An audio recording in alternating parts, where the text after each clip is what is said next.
emotional intelligence or EQ, just the ability to sense, understand, and effectively apply emotions so you can be more collaborative and productive with others. That's really when we're talking about EQ, that's the context that we are phrasing it in. I also found a couple other things that I liked that I thought was really good. It talked about EQ specifically, and I'm working from some notes here.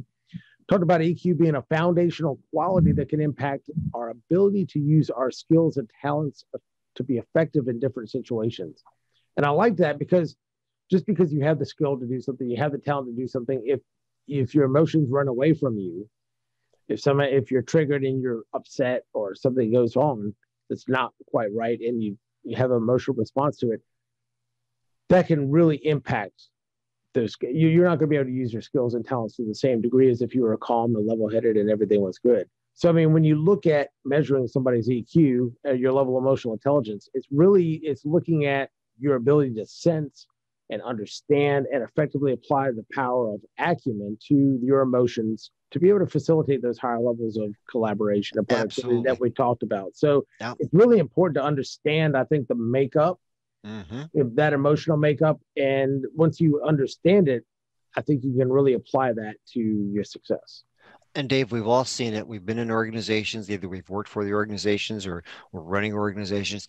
You've got people within that organization that kind of on a high emotional level where something goes wrong, the whole room blows up. I remember years ago, I worked for an organization and the CEO was just that way.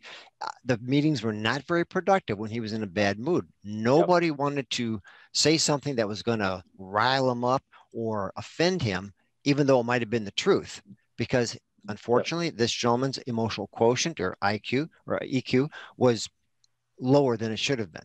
Yeah, and you're right. I mean, and if you think about it, I mean, we've talked about it several times before. The old adage that people don't leave organizations, people leave people.